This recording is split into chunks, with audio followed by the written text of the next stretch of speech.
Nini kitatokea endapo Israel wataamua kuchukua ardhi yote ya Palestina? Sasa hivi wana ardhi kidogo ya Palestina na ambayo yanaendelea tunayaona kila siku wamekuwa wakirushiana makombora na Hamas na vikundi vingine ndani ya Palestina. Ikitokea wamechukua ardhi yote ya Palestina, nini kitatokea kwa Israeli? Hili ndio swali ambalo wengi wanajiuliza. Na hasa katika kipindi hiki ambapo kuna mpango wa kuwatoa wananchi wa Gaza ili wakaishi sehemu nyingine ili Gaza iwe mkononi mwa Marekani na wa Israeli. Lakini pia kule upande wa West Bank pia kuna amsha nyingi za Israeli zinazofanya wananchi wengi wa Palestina kule West Bank waweze na wenyewe kukimbia makazi yao. Ikitokea wakaweza kucontrol yale maeneo yote, nini kitatokea kwa Israeli? Hii ni Rachel Robin Online TV. Usisahau kusubscribe hapo chini ili kupata video zangu kama hizi. Cha kwanza kabisa tunatakiwa tufahamu kwamba mataifa mengi ambao huwa yanakuwa na nguvu za kijeshi huwa yanafanikiwa kuchukua ardhi za mataifa mengine hasa ambayo yanakuwa yako karibu. Kama nilivyosema katika video zangu zilizopita, tuliona Marekani alifanya kwa Mexico na kwa Hawaii, lakini pia tumeona Warusi wamefanya kwa miaka ya zama za kale na sasa hivi wanafanya Ukraine.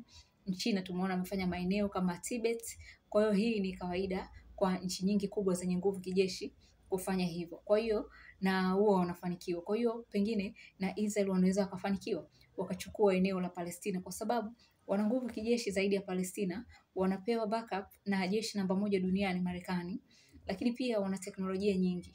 Kwa hiyo tukiongelea swala la nguvu kazi, yani wanajeshi wa Israel katika kupambana ana kwa ana na wanajeshi wa vikundi vya Palestina kama Hamas na wale wengine wakina Al-Qassam Brigade na Islamic Jihad, tunaona kabisa kwamba kwa zaidi ya mwaka sasa Israel majeshi yake wamekuwa wana struggle sana kupambana na majeshi ya Hamas katika ardhini.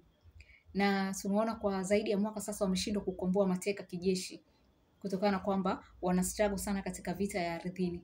Lakini tukiacha katika swala zima la wanajeshi wao kupambana ana kwa ana na wanajeshi wa wanamgambo wa pale Palestina ambao wamekuwa wana struggle kwa mwaka zaidi na zaidi, katika swala zima la teknolojia, hao watu wana teknolojia nzuri na wanazo nyingi na wanapewa bajeti ya jeshi ya mwaka mzima na Marekani. Kwa pesa, teknolojia na silaha za kufanya watu wa Gaza na West Bank wakaondoka wanazo.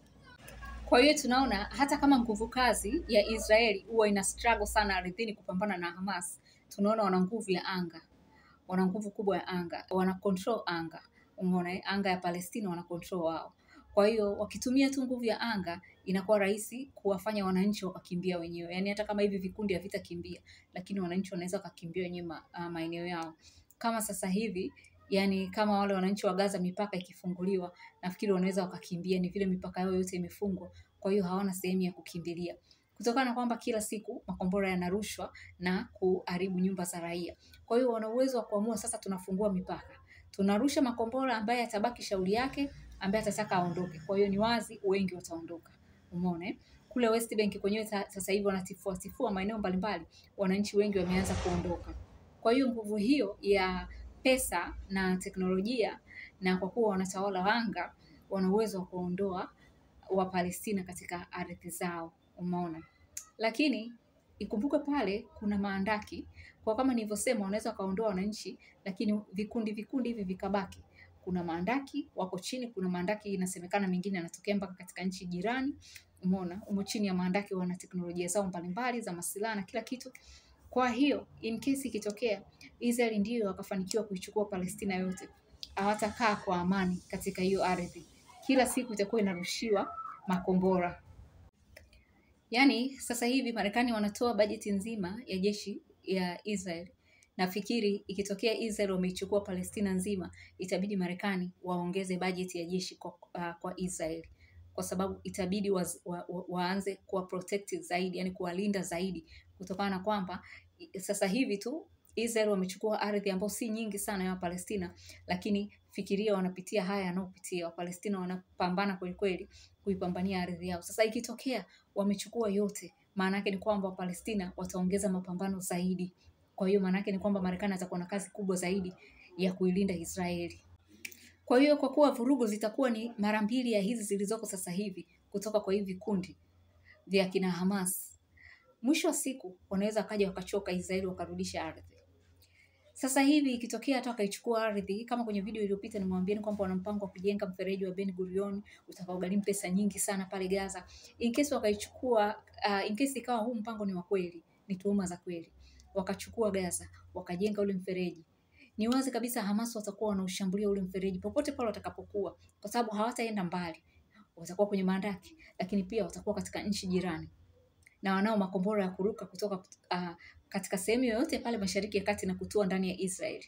Sasa wakiwa wana uwezo wakawa labda katika hizi nchi za pembezoni, lazima watafanya mashambulizi. Kuanzia mwaka 48 wa Palestina ambao walienda kuwa wakimbizi katika zile nchi za pembezoni kama Syria, Lebanon, waliunda vikundi vikawa vinapambana na Israeli mpaka leo. Kwa hiyo popote pale watakapoenda kuwekwa kama wakimbizi, wataunda vikundi na wataendelea kuipambania ardhi yao. Kwa hiyo hapata kuwa na amani katika ardhi yoyote ile ambayo Israeli ataikontrol, ambayo itakuwa ni ya Wapalestina. Mwisho wa siku anaweza akachoka. Ninasema anaweza akachoka kwa sababu tunayo mifano hai kwetu sisi wenyewe wa Afrika. Tulitawaliwa na mataifa ya kizungu, tulifanya fujo mpaka wakaachia ardhi zetu, na ikumbuke tulikuwa tunafanya fujo humu Afrika, tunawafanyia fujo humu Afrika. Tulikuwa haturushi kombora lolote likatua katika nchi zao za Ulaya. Lakini kwa Israel itakuwa ni tofauti, kwa sababu hawa watu watakuwa wanarusha makombora yanatua mpaka Israeli kwenyewe, ukiachilia kutua pale pale Palestina ambapo Israel pengine watakuwa na pa control. Kwa hiyo hakutakuwa na amani ndani ya Palestina mpya ya Israeli, na hapata kuwa na amani ndani ya Israeli kwenyewe, kama ambavyo sasa hivi hakunaga amani wakati wote mashambulizi ya kigaidi huyo yanatokea. Kwa hiyo kwa kifupi, wanaweza kaja kuchoka na kuachia ardhi yao. Wakoloni wetu walifanya hivyo na watu wengi sana wamefanya hivyo. Kwa hiyo hata wao wanaweza kaja kuchoka. Na ikizingatia hata Israel wakiishika Palestina yote, watahitaji nguvu kazi ya kufanyia kazi. Nguvu kazi yenyewe ndio hao wa Palestina, huaga ndio nguvu kazi yao, kwa msiofahamu. Nguvu kazi ya Israel ya kufanya kazi katika viwanda, katika sijui makampuni mbalimbali, umeona, huaga ni wa Palestina, wao ndio huwa wanaenda kufanya kazi ndani ya Israeli.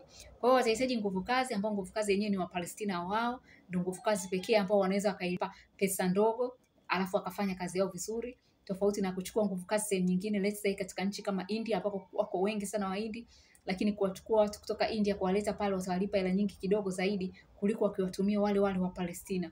Na hivi ndivyo siku zote wanavyofanyaga, na hivi ndivyo wanavyotegemeana. Kwa hiyo watahitaji nguvu kazi. Wale wa Palestina watakaobaki kumfanyia kazi Israeli watatumika kwa namna nyingi sana na vikundi vya kama vya kina Hamas kuhakikisha kwamba wanafanikisha vurugu za hapa na pale, kuwafanya Israeli wasikae kwa raha. Na ndio maana hata Hamas walipofanya ile shambulio lao la mwaka 2023, cha kwanza Israeli walianza kuwabana wale wafanyakazi wao wa Kipalestina, wakiamini kabisa wanatumika kutoa taarifa na vitu kama hivyo. Kwa hiyo hivi ndivyo itakavyokuwa. Kwa hapata kuwa na amani mwisho wa siku. Je, inaweza kutokea miujiza Palestina tukasikia wameunda taifa? Hili ni swali ambalo wengi wanajiuliza, na ni kitu ambacho wengi wanasubiri kuona kama kinaweza kikatokea. Ni kitu ambacho tunakwenda kukichambua katika video inayofuata. Kaa mkao wa kula. Kwa wewe ambaye uko katika TikTok, usisahau kubonyeza link pale juu katika bio yako ikupeleke moja kwa moja katika channel yangu. Na wewe ambao uko Instagram, link ya channel yangu iko juu katika bio. Na kwa hiyo unaonitazama sasa hivi, hii ni Rachel Robin Online TV. Usisahau kubonyeza subscribe hapo chini ili uwe kwanza kupata video zangu kama hizi. Je, inaweza ikatokea Palestina wakaunda taifa? Hii ni ndoto ya wengi na nakuja kuichambua.